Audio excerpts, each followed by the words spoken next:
अस्सलाम वालेकुम students, I hope you all are fine. And आज का जो हमारा टॉपिक है वो है कौमी आमदनी की मुतवाज़न सतह। जैसा कि आप लोगों को पता है, हम लोगों का जो कंटिन्यू चैप्टर है वो है नेशनल इनकम, कौमी आमदनी।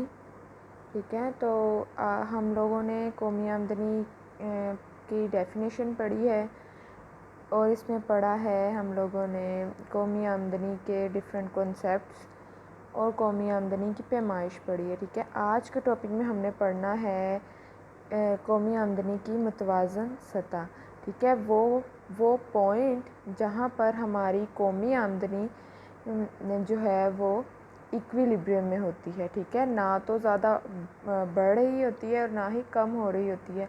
मतलब ऐसा पॉइंट हम उसको बोल सकते हैं जिस पर हमारी नेशनल इनकम स्टेबल होती है। ठीक है, कि ना हमें उसके ऊपर जाने की ज़रूरत होती है और ना ही उससे नीचे। मुस्तहकम पॉइंट या ऐसा पॉइंट जिसकी किसी भी कंट्री को ज़रूरत होती है। ठीक है, इसकी डेफिनेशन देखें। कौमी आमदनी की मुतवाज़न सतह से मुराद कौमी आमदनी का वो मेयार है जहाँ इसमें उतार चढ़ाव ख़त्म हो जाए। ठीक है, यानी जब कौमी आमदनी एक जगह पर मुस्तहकम हो जाए और इसमें कमी या इजाफे का रुझान ना पाया जाए। ठीक है, तो इसको हम उसका इक्विलिब्रियम पॉइंट बोलते हैं। उसके बाद हम लोगों ने अब फाइंड करना है, पहले हम मैथमेटिकल वे से इसको फाइंड करेंगे। ठीक है, और बाद में हम लोग इसको ग्राफिकल वे से फाइंड करेंगे।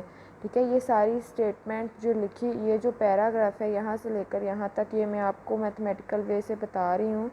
ठीक है, आप लोगों ने देख लेना है। मैंने आप लोगों को ये इन्होंने उर्दू के वे में लिखा हुआ है, हम इसको मैथ्स के वे में लिखते हैं। ठीक है, मैंने आप लोगों को बताया था इनकम हमारी किसके बराबर होती है, C प्लस एस के।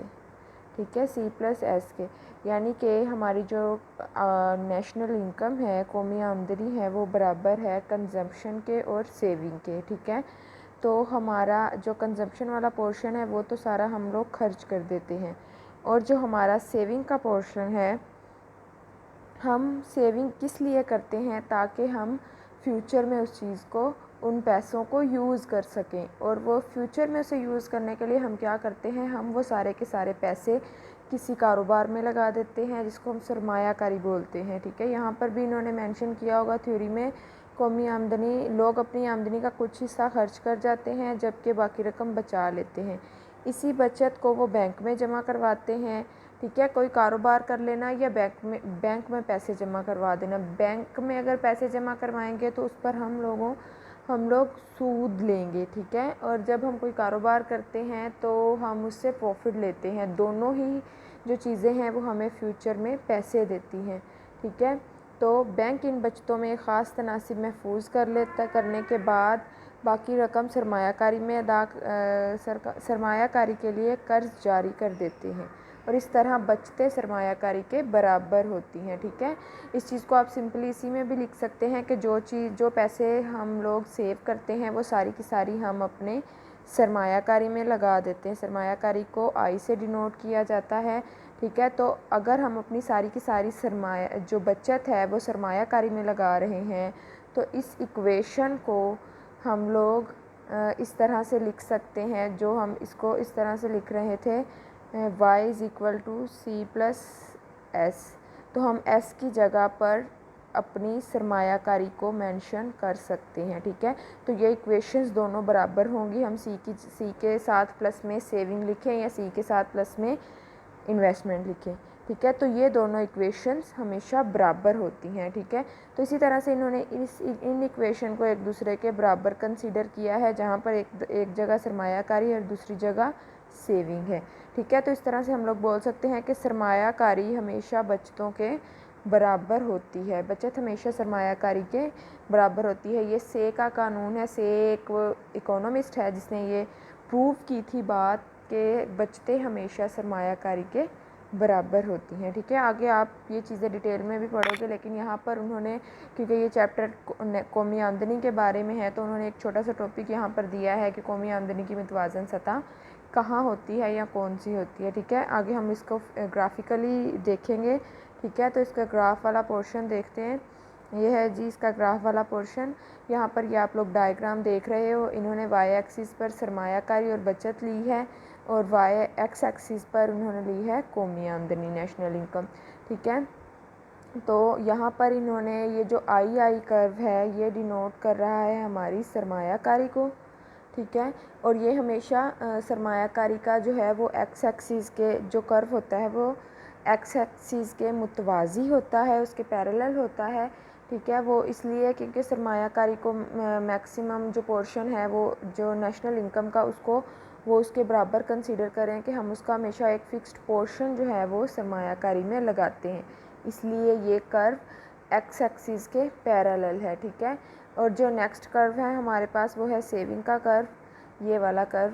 तो सेविंग का कर्व है, सेविंग का कर्व जो है वो पॉजिटिवली स्लोप्ड है क्योंकि ये हमारी जो आमदनी होती है उसके साथ मूव करता है। अगर हमारी आमदनी कम है तो हम सेव भी कम करेंगे। ठीक है, अगर हमारी आमदनी बढ़ रही है तो हम अपनी सेविंग को भी बढ़ा देंगे। ठीक है, तो यहाँ पर जो ये पोर्शन है सेविंग का ये नेगेटिव है क्योंकि जब हमारी आमदनी ज़ीरो होती है या ज़ीरो से कम होती है तो हम कुछ भी सेव नहीं कर रहे होते, तो इस पॉइंट पर जो हमारी सेविंग है वो नेगेटिव होती है। ठीक है, तो ये हमारा सेविंग का कर्व है। यहाँ पर ये लोग इस डायग्राम में दिखाया गया है कि ये जो ई पोर्शन है, जो ई पॉइंट है, ई नुक्ता है, वो वहाँ पर हमारी सेविंग है, वहाँ पर जो हमारी सेविंग है वो हमारी सरमायाकारी के बराबर है, और वही जो हमारा पॉइंट है वो इक्विलिब्रियम का पॉइंट है। ठीक है, आपने इसको देखना है। ये सारी चीज़ें इस डायग्राम की जो वजाहत है वहाँ पर गिवन है, आप लोग उसको रीड करना। ठीक है, तो हमारा बेसिक मकसद था कि हमारी जो है वो कौमी आमदनी की मुतवाज़न सतह कौन सी होती है।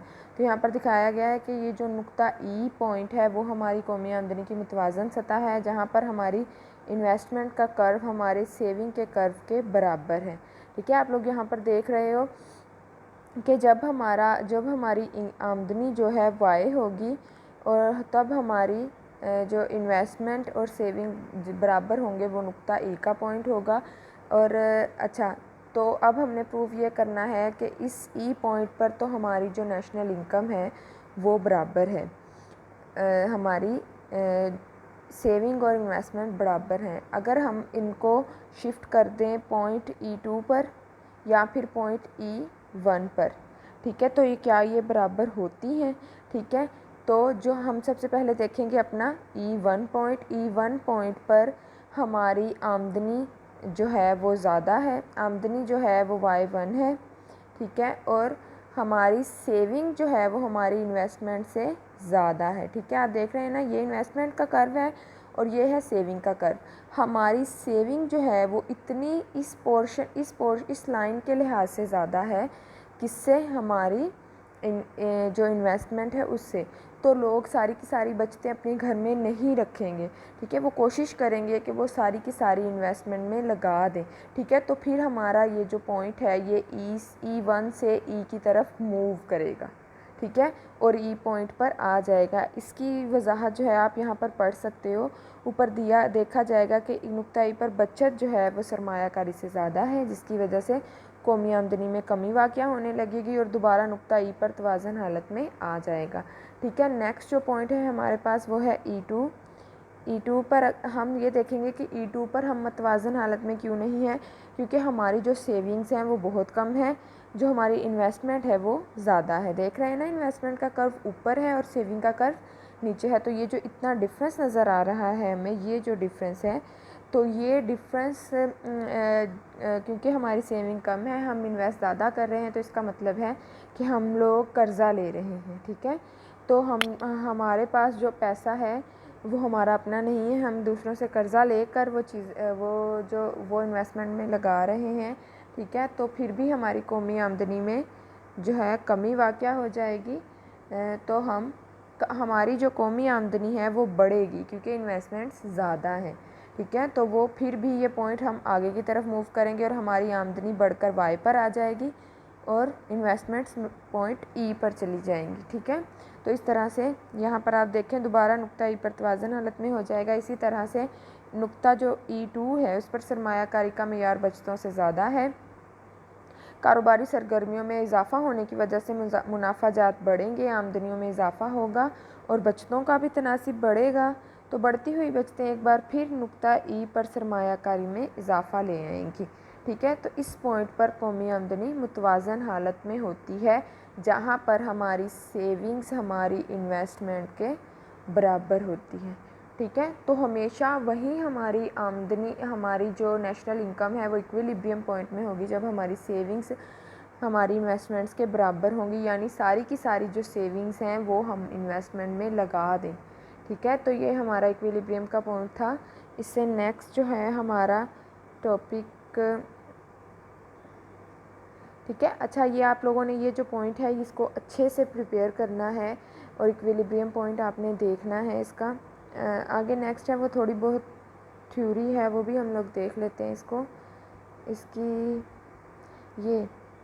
ठीक है, हमने नेशनल इनकम का पूरा चैप्टर पढ़ा है। इसमें इन्होंने पूछा है नेशनल इनकम की स्टडी से हम लोगों को क्या फ़ायदा होता है। ठीक है, ये प्रैक्टिकल इकोनॉमिक्स कि अगर हम नेशनल इनकम, हमने एक पूरा चैप्टर पढ़ा है, तो कौमी आमदनी का अगर हम स्टडी करें नेशनल इनकम को तो हमें उससे क्या फ़ायदा होगा। ठीक है, ये इन्होंने कुछ पॉइंट्स दिए हैं इसके। इसमें सबसे पहला पॉइंट है मुआशी तरक्की का तज्ज़िया, कि जब हमें पता होगा हमारी नेशनल इनकम कितनी है, ठीक है, तो हम अपनी जो हमारी इकनॉमिक जो है स्टेबिलिटी है, ये इकनॉमिक पोजीशन है, उसको हम अच्छे से देख सकते हैं। ठीक है, कि हम लोगों में हम लोगों के मुल्क में कितनी बेरोज़गारी है और कितनी महंगाई है। ठीक है, हर चीज़ का हम लोग तज्ज़िया कर सकते हैं। सेकंड जो इसकी वैल्यू है वो है मुल्क की मुआशी हैसियत का अंदाज़ा लगाना। इसी में भी हम इंटरनेशनल लेवल पर ये देख सकते हैं, बेसिकली हम लोग अपनी इकनॉमिक जो है कंडीशन का, हम लोग अपनी इकनॉमिक कंडीशन का हम लोगों को कैसे पता चलता है, जीडीपी के नंबर से। जैसे अक्सर टीवी पर भी बात होती है कि हम लोगों का जीडीपी का लेवल क्या है, 5.4 है, 5.2 है, जितना भी है, तो हम इस जीडीपी का कंपैरिजन जो हमारे इंटरनेशनल कंट्रीज़ हैं उस वे में करते हैं, तो हमें पता चलता है कि हमारी जो इकनॉमिक कंडीशन है वो कहाँ पर रिलायबल है। ओके, और थर्ड पोर्शन इसका क्या है, माशरत के शोबाजात की निस्बती अहमियत। ठीक है, शोबाजात मतलब जो डिफरेंट फील्ड्स हैं, हमारी एग्रीकल्चर है, हमारी इंडस्ट्री है, उनकी वैल्यू क्या है, मतलब कौन सा शोबा हमें ज़्यादा इनकम दे रहा है या ज़्यादा जीडीपी दे रहा है। ठीक है, तो इस तरह से हम लोग डिफरेंट जो अपनी फील्ड्स होती हैं उनका भी मुआयना कर सकते हैं। रोज़गार के मुतल्लिक़ आगाही। ठीक है, कौमी आमदनी का अंदाज़ा अफराद की आमदनियों की बुनियाद पर होता है, तो हम ये अंदाज़ा लगा सकते हैं कि हमारे मुल्क में एम्प्लॉयमेंट लेवल कितना है, अफरात ज़र कितना है और जो गुर्बत है उसका लेवल क्या है, तो हर चीज़ का हम लोग अंदाज़ा लगा सकते हैं। और नेक्स्ट इसकी कुछ पोर्शंस हैं, मुआशी पॉलिसियाँ मुरतब करने में मददगार। ठीक है, मुआशी पॉलिसियाँ मतलब जो गवर्नमेंट चीज़ें हम लोगों पर अप्लाई करती है तो उन्हें लगाने आसानी पैदा होती है कि कौमी आमदनी जब हमारे पास एक डिजिट होता है कि हमारे पास नेशनल इनकम इतनी है, तो आसानी से गवर्नमेंट जो है वो प्लानिंग कर सकती है। ठीक है, कि किस शोबे में बेहतरी की ज़रूरत है और कौन सा शोबा ज़्यादा तरक्की कर रहा है, तो ये सारी चीज़ें हमें नेशनल इनकम के जो पॉइंट्स होते हैं उससे पता चलता है। नेक्स्ट है बैरूनी इमदाद।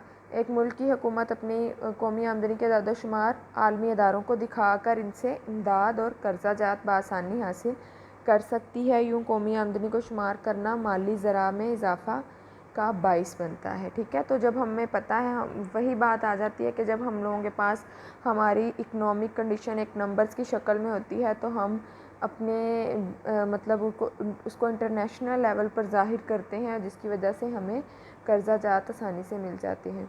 नेक्स्ट है लोगों का मियार ज़िंदगी। सबसे इम्पोर्टेंट पॉइंट है लोगों का जो स्टैंडर्ड ऑफ लिविंग है वो पता चलता है कि कितने लोग अपर क्लास में रिलाय करते हैं, कितने लोअर क्लास में रिलाय करते हैं और कितने मीडियम क्लास में रिलाय करते हैं। तो हमें ये पता चलता है कि हमारे मुल्क के ज़्यादातर लोग कैसी ज़िंदगी गुजार रहे हैं। ठीक है, तो इसके यहाँ पर इन्होंने दिया है कि फ़ीकस आमदनी भी ज़्यादा होती है और अच्छा मेयार ज़िंदगी तय होता है।